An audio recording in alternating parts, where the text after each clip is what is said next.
வசனம் மழை போல் பெய்திறங்கும், சத்தியம் மலர் போல் இதழ் விரியும். சத்தியம் சத்தியமே, சத்தியம் சத்தியமே, சத்தியம் சத்தியமே, சத்தியம் சத்தியமே. சத்தியம் சத்தியமே நிகழ்ச்சிக்கு உங்களை அன்புடன் வரவேற்கின்றோம். வானத்தையும் அதில் உள்ளவைகளையும், பூமியையும் அதில் உள்ளவைகளையும், சமுத்திரத்தையும் அதில் உள்ளவைகளையும் படைத்த ஆண்டவராய் இயேசு கிறிஸ்து உங்களை ஆசீர்வதிக்கவே ஆசீர்வதிப்பாராக. பைபிளில் அநேக சம்பவங்கள் நடந்திருக்கு.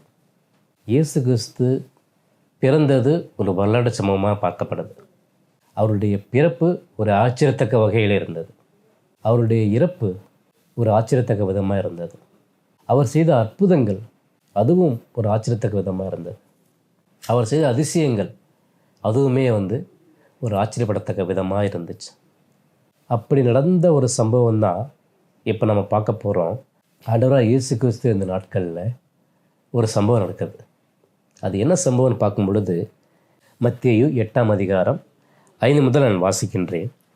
இயேசு கப்பர்நகூமில் பிரவேசித்த போது 100க்கு அதிபதி ஒருவன் அவரிடத்தில் வந்து, ஆண்டவரே, என் வேலைக்காரன் வீட்டிலே திமிர்வாதமாய் கிடந்து கொடிய வேதனைப்படுகிறான் என்று அவரை வேண்டிக் கொண்டான். அதற்கு இயேசு, நான் அவனை சுஸ்தமாக்குவேன் என்றார். 100க்கு அதிபதி பிரயோஜனமாக, ஆண்டவரே, நீர் என் வீட்டுக்குள் பிரவேசிக்க நான் பாத்திரன் அல்ல. ஒரு வார்த்தை மாத்திரம் சொல்லும், அப்பொழுது என் வேலைக்காரன் சுஸ்தமாவான். நான் அதிகாரத்துக்கு கீழ்ப்பட்டவனாக இருந்தும் எனக்கு கீழ்ப்பட்டிருக்கிற சேவகரும் உண்டு. நான் ஒருவனை போவென்றால் போகிறான், மற்றொருவனை வாவென்றால் வருகிறான். என் வேலைக்காரனை இதை செய்யென்றால் செய்கிறான் என்றான். இயேசு இதை கேட்டு ஆச்சரியப்பட்டு தமக்கு பின்சொல்லை நோக்கி, இஸ்ரவேலருக்குள்ளும் நான் இப்படிப்பட்ட விசுவாசத்தை காணவில்லை என்று மெய்யாகவே உங்களுக்கு சொல்லுகிறேன். பின்பு இயேசு 100க்கு அதிபதியை நோக்கி, நீ போகலாம், நீ விசுவாசப்படியே உனக்கு ஆக்கிடுவது என்றால் அந்த நாளிலே அவன் வேலைக்காரன் சுஸ்தமானான். அந்த காலத்தில் 100க்கு அதிபதின்னு சொல்லக்கூடிய ஒரு பொறுப்பில் இருந்த மக்கள்லாம் இருந்தாங்க. அப்போது அதில் 100க்கு அதிபதியை சேர்ந்த ஒரு நபர் என்ன பண்ணுறாரு அப்படின்னா, இயேசு கிறிஸ்து செய்த அதிசயங்களை, அற்புதங்களை கேள்விப்பட்டு ஆண்டவரை தேடிக்கொண்டு வருகிறார். ஆண்டவராக இயேசு கிறிஸ்து இந்த சமயத்தில் அநேக மக்கள் அவரை பின்தொடர்ந்தாங்க. குருடர்கள் பின்தொடர்ந்தாங்க, சப்பானிகள், ஊனர்கள், ஆயக்காரர்கள், பாவைகள் எல்லாம் ஆண்டவர் கூடவே இருந்தாங்க. அப்போது ஆண்டவர் செய்த அந்த ஒரு அற்புதமான காரியங்களை அந்த தேசம் ஃபுல்லாக பரம்பிச்சான். அப்போது இயேசு கிறிஸ்து முதல்ல ஒரு கல்யாணத்துக்கு போகிறாரு. கல்யாணத்துக்கு போகும்போது அங்கே தண்ணீர் இல்லை. அப்போது அந்த வீட்டு விசாரணைக்காரன் சொல்கிறான், ஆண்டவர் சொல்கிறான், பரிமாறுவதற்கு தண்ணீர் இல்லைன்னு சொல்லும் பொழுது ஆண்டவர் அந்த இடத்துல தண்ணீரே அங்கே திராட்சை ரசமாக மாற்றுறார். இதுதான் இயேசு கிறிஸ்து செய்த முதலாவது அற்புதம். அப்போ இப்படியாக ஆண்டவர்கிட்ட நிறைய மக்கள் வர்றாங்க. ஒரு குருடனான ஒருத்தன் இருந்தான். அவன் என்ன பண்ணுறான், ஆண்டவரே, தாவீதின் குமாரனை எனக்கு இறங்குன்னு சொல்லும் பொழுது ஆண்டவர் அந்த குருடனுக்கு பார்வை கொடுக்குறார். செவிடர்களை கேட்க பண்ணுறார். 12 வருஷமாய் பெரும்பாடு இருந்த ஒரு ஸ்திரியை ஆண்டவருடைய வஸ்திரத்தை தொட்டதன் மூலமாக ஆண்டவர் என்ன பண்ணுறாரு, அந்த ஸ்திரியை அவர் சுகமாக்குறார். பிசாசினால் கட்டப்பட்டிருந்த ஒரு நபரை ஆண்டவர் என்ன பண்ணுறாரு, அவனை தொட்டு சுகமாக்குறாரு. ஸோ இப்படி நடந்த அநேக அதிசயங்களும் அநேக அற்புதங்களை தாண்டி இங்கே ஒரு விஷயம் நடக்குது. 100க்கு அதிபதினு சொல்லக்கூடிய ஒரு நபர் தன்னுடைய வேலைக்காரனை சுஸ்தமாக்க வர வேண்டும் என்று சொல்லி ஆண்டவர்கிட்ட வர்றான். ஆண்டவர்கிட்ட சொல்கிறான், ஆண்டவரே, என்னுடைய வேலைக்காரன் என்ன பண்ணுறான், உடம்பு சரியில்லாமல் இருக்க, அவன் மறிக்க போகிற சூழ்நிலையில் இருக்கிறான். நீங்கள் அவன் என்ன பண்ணுங்க, சோமாக்க வாங்கன்னு சொல்லும் பொழுது அவன் சொல்கிறான், ஆண்டவர் சொல்கிறாரு, நான் அவனை என்ன பண்ண சுகமாக்குவேன் அப்படின்றான். நமக்குன்னா எப்படி இருக்கும், ஆண்டவர் நம்ம வீட்டுக்கு வராரா, ஆண்டவர் நம்ம வீட்டுக்கு நம்ம என்னுடைய வேலைக்காரனை சுத்தமாக்க போகிறாரான்னு ரொம்ப சந்தோஷமாக இருக்கும். பொதுவாக பெரிய பெரிய விஐபி அவங்க நம்ம வீட்டுக்கு வந்தாங்க அப்படின்னா சந்தோஷமாக இருக்கும். முதலமைச்சர் நம்ம வீட்டுக்கு வந்தால் சந்தோஷமாக இருக்கும். ஒரு கிரிக்கெட் பிளேயர் நம்ம வீட்டுக்கு வந்தால் சந்தோஷமாக இருக்கும். ஒரு முதலமைச்சர் வீட்டுக்கு வந்தால் ரொம்ப சந்தோஷமாக இருக்கும். நமக்கு பிடித்த கிரிக்கெட் பிளேயர் வீட்டுக்கு வந்தால் சந்தோஷமாக இருக்கும். ஒரு நடிகர்கள் வீட்டுக்கு வந்தால் சந்தோஷமாக இருக்கும். ஆனால் இயேசு கிறிஸ்துவே இவருடைய வீட்டுக்கு வரான்னு சொல்லும் பொழுது அவன் தடை பண்ணுறான். என்ன சொல்லலாம் தெரியுங்களா? 100க்கு அதிபதி பிரயோஜனமாக, ஆண்டவரே நீர் என் வீட்டுக்குள் பிரவேசிக்க நான் பாத்திரன் அல்ல. ஒரு வார்த்தை மாத்திரம் சொல்லும், அப்பொழுது என் வேலைக்காரன் சொஸ்தமாகும். எப்படிப்பட்ட ஒரு விசுவாசம், எப்படிப்பட்ட ஒரு நம்பிக்கை! ஆண்டவரே நீ சகலத்தையும் செய்யவல்ல தேவனை நான் நம்புகிறேன். இது எவ்வளோ பெரிதான ஆண்டவர், இவ்வளோ பெரிய தீர்க்கதரிசி, எல்லாவற்றையும் செய்ய வல்லது ஆண்டவர். ஆனால் நீங்கள் வீட்டுக்குள்ளே வர்றது கூட எனக்கு வந்து பாத்திரம் கிடையாது. ஏன்னா அந்த 100க்கு அதிபதி கீழே ஒரு நிறைய பேர் இருக்கான். அவன் கையை தட்டினா 10 பேர் வந்து நிற்பான். அவன் செய்வான், குதினா போய் குதிச்சிருவான். ஆனால் அப்படி ஒரு அதிகாரத்தில் இருந்த ஒரு நபர் சொல்கிறான், இயேசு கிறிஸ்துவை பார்த்து, ஆண்டவரே நீங்கள் வீட்டுக்குள்ளே வர்றதுக்குள்ளே எனக்கு வந்து பாத்திரம் இல்லை. ஒரு வார்த்தை மாத்திரம் சொல்லும், ஒரு வார்த்தை மாத்திரம் சொல்லும். எப்படிப்பட்ட ஒரு வார்த்தை, எப்படிப்பட்ட ஒரு வாசனம்! அவன் ஆண்டவர் எப்படிப்பட்டவர் அப்படிங்கிறத அவன் அறிஞ்சிருந்தா, ஆண்டவர் ஒரு வார்த்தை மாத்திரம் சொல்லும், அப்பொழுது நீ வேலைக்காரன் சொஸ்தமா. சகோதர சகோதரிகளே, நீங்கள் தேவையுள்ள மக்களாக இருக்கிறீங்களா? உங்களுக்கு உங்களுடைய கஷ்டங்கள், பாரங்கள்லாம் உங்களுக்கு ஒரு சுமையாகவே இருக்கா? அழுகையின் மத்தியில் தான் நீங்கள் கடந்து போயிட்டுருக்கிறீங்களா? வருத்தத்தின் மத்தியில் தான் கடந்து போயிட்டுருக்கீங்களா? இந்த வேலைக்காரனுக்கு இருந்த அந்த ஒரு விசுவாசம், அந்த நம்பிக்கை உங்களுக்கு இருக்கா? ஆண்டவராக இயேசு கிறிஸ்து உங்கள் பாரத்தை நீக்க வல்ல தேவனாக இருக்கிறார். ஆண்டவராக இயேசு கிறிஸ்து ஒரு வார்த்தை மாத்திரம் சொன்னால் போதும், அங்கே எல்லாமே அங்கே சரியாகி விடுறதா இருக்கிறது. ஆண்டவருடைய வார்த்தைக்கு, ஆண்டவருடைய வசனத்திற்கு அவ்வளவு வல்லமை இருக்குது. அடுத்த சம்பவம், நான் அதிகாரத்துக்கு கீழ்ப்பட்டவனாக இருந்தும் எனக்கு கீழ்ப்பட்டிருக்கிற சேவகரும் உண்டு. அதாவது எனக்குன்னு சொல்லி சேவகர்லாம் இருக்கான். இங்கே வானா வருவான், நான் போனால் போவான், அது செய்வான். அப்போது அப்படி இருந்தாலும் கூட நீங்கள் வீட்டுக்கு வர்றதுக்கெல்லாம் எனக்கு தகுதி கிடையாது. ஒரு வார்த்தை மாத்திரம் சொல்லுங்கள், என்னுடைய வேலைக்காரன் சுஸ்தமாவான்னு சொல்கிற பொழுது ஆண்டவர் ஒரு ரிப்ளை பண்ணுறாரு. இயேசு இதை கேட்டு ஆச்சரியப்பட்டு, ஆண்டவருக்கு ஆச்சரியம், வீட்டுக்கு வந்து சுகமாக நம்ம சொல்கிறோம், ஆனால் ஒருத்தர் இங்கே சொல்கிறான், ஆண்டவரே அதுக்கெல்லாம் வேண்டாம், ஒரு வார்த்தை மாத்திரம் சொல்லுங்கன்னு சொல்கிறான். அப்படி சொல்லும்போது ஆண்டவர் ஆச்சரியப்பட்டு பின் செல்லுகளை நோக்கி, ஆண்டவர் பின்னாடி ஒரு பெரிய குரூப்பே வருது.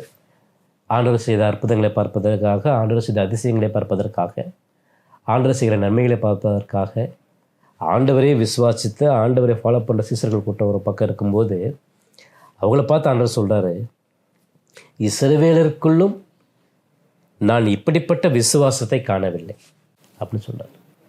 இத்தனை கூட்ட மக்கள் இருக்கிறீங்க, என்னை பின்தொடர்கிற மக்கள் இருக்கீங்க, முழு இருதயத்தோட தேடுற மக்கள் இருக்கீங்க, ஆனால் இப்படிப்பட்ட ஒரு விசுவாசம் வந்து நான் எங்கேயுமே பார்க்கல அப்படின்னு சொல்லிட்டு ஆண்டவர் சொல்கிறாரு. அநேகர் கிழக்கிலும் மேற்கிலும் இருந்து வந்து பரலோக ராஜ்யத்திலே ஆபிரகாம், ஈசாக்கு, யாக்கோபுன்னு கூட பந்தி இருப்பார்கள்.